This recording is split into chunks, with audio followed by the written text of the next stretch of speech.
Hello Technolovers, Rusia telah mendeklarasikan beberapa negara sebagai musuh. Pemerintahan Presiden Rusia Vladimir Putin juga telah mengancam akan menyerang negara-negara yang membantu musuh-musuh Kremlin.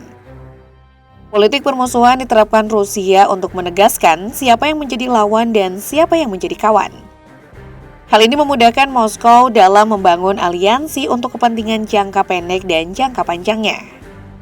Sejak invasi Rusia ke Ukraina yang terjadi beberapa tahun silam, beberapa negara di dunia lewat Persatuan Bangsa-Bangsa atau PBB telah mengecam aksi yang dilakukan oleh Putin.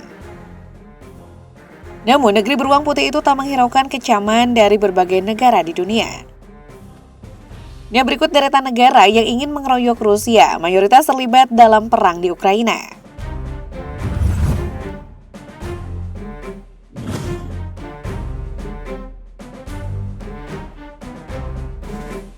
Setelah ketegangan antara Rusia dan Amerika Serikat meningkat terkait Ukraina, hubungan bilateral mencapai titik terendah karena juru bicara Kremlin menyebut AS sebagai musuh. Sekretaris Pers Presiden Rusia Vladimir Putin, Dmitry Peskov, dilaporkan mengatakan, "Kami sekarang menjadi negara musuh bagi mereka, sama seperti mereka bagi kami." Kremlin sebelumnya menyebut AS dan negara-negara barat yang mendukung Ukraina sebagai negara yang tidak bersahabat atau lawan karena ketegangan tinggi atas penggunaan senjata yang dipasok Amerika oleh Ukraina di wilayah Rusia. Namun menurut agens POS, situs investigasi independen Rusia ini adalah pertama kalinya mereka secara terbuka menyebut AS sebagai negara musuh. Berbicara kepada TRT World, para ahli mengatakan sebenarnya tidak ada yang baru di sini. Karena dinyatakan secara publik atau tidak, Amerika Serikat telah lama dianggap oleh Rusia sebagai musuhnya.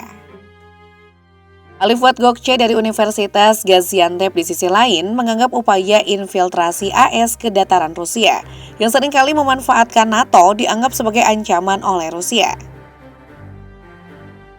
Meskipun didirikan sebagai organisasi pertahanan, NATO telah menjadi alat bagi kebijakan ekspansionis AS, yang menimbulkan ancaman bagi negara-negara non-NATO atau mereka yang menentang AS seperti Rusia dan China. Namun dia menyarankan bahwa AS dan Rusia tidak akan terlibat langsung dalam konflik bersenjata dengan angkatan bersenjata mereka sendiri. Menurut Gökçe, setiap konflik antara AS dan Rusia telah dilakukan melalui negara-negara atau organisasi proksi. Secara historis, AS selalu menggunakan pasukan proksi untuk melawan Rusia. Sementara Rusia telah melawan dengan mendukung kelompok-kelompok yang melawan imperialisme AS. Ketergantungan pada pasukan proksi ini kemungkinan akan terus berlanjut.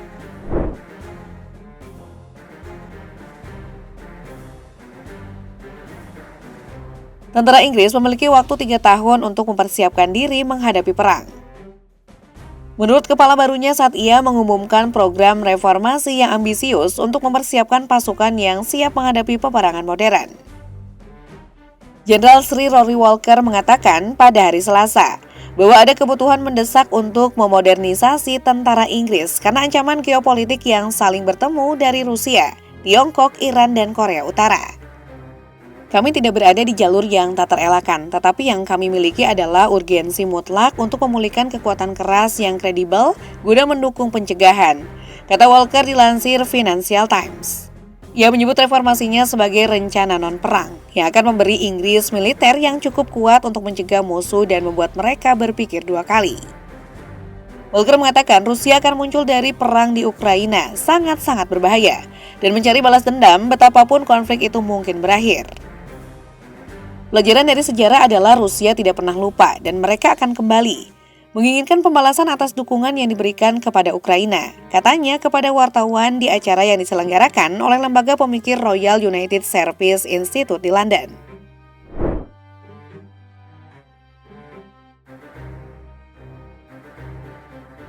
Keputusan Amerika Serikat untuk menempatkan rudal jarak jauh di Jerman dapat menyebabkan konfrontasi langsung ala Perang Dingin. Rusia telah memperingatkan, sementara Kanselir Olaf Scholz memuji langkah tersebut.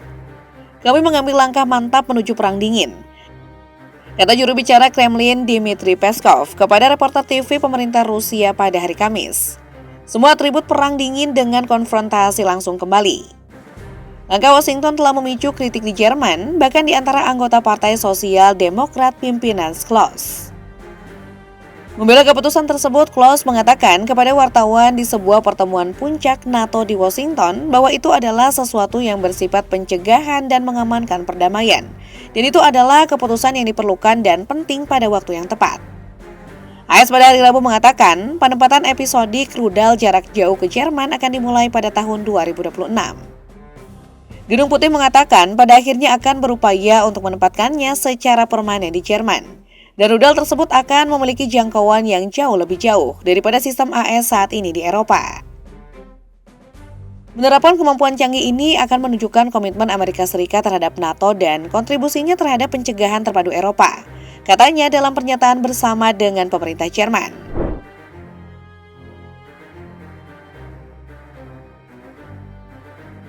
Seorang sekutu utama Presiden Vladimir Putin memperingatkan Polandia bahwa negara anggota NATO itu sekarang dianggap sebagai musuh berbahaya oleh Rusia dan dapat kehilangan status kenegaraannya jika terus melanjutkan jalan yang saat ini.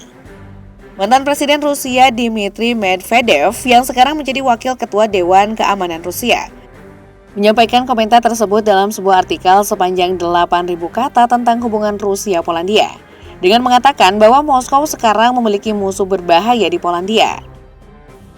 Kami akan memperlakukannya Polandia persis seperti musuh historis, kata Medvedev. Jika tidak ada harapan untuk rekonsiliasi dengan musuh, Rusia seharusnya hanya memiliki satu dan sikap yang sangat keras mengenai nasibnya. Sejarah telah lebih dari sekali memberikan vonis tanpa ampunan kepada orang Polandia yang lancang. Tidak peduli seberapa ambisius rencana balas dendam itu. Keruntuhannya dapat menyebabkan kematian status kenegaraan Polandia secara keseluruhan. Polandia yang mendukung Ukraina menuduh Rusia mencoba mengacaukan negara itu dengan kampanye disinformasi dan spionase. Moskow telah mengutuk apa yang dilihatnya sebagai sikap bermusuhan waswara terhadapnya dan kepentingan Rusia di Polandia. Medvedev yang menampilkan dirinya sebagai penganut paham liberalisme modern ketika ia menjadi presiden dari tahun 2008 hingga 2012. Sekarang menampilkan dirinya sebagai seorang Kremlin garis keras yang sangat anti-Barat, yang sering menyerang Barat dengan hinaan.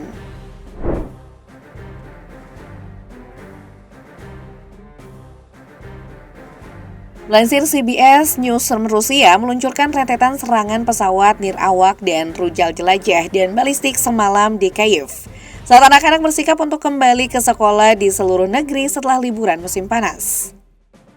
Beberapa rangkaian ledakan mengguncang ibu kota Ukraina pada dini hari. Puing-puing dari rudal dan pesawat nirawak yang dicegat jatuh di setiap distrik Kyiv, melukai 3 orang dan merusak 2 taman kanak-kanak, kata Kementerian Dalam Negeri Ukraina. Pemerintah kota melaporkan beberapa kebakaran.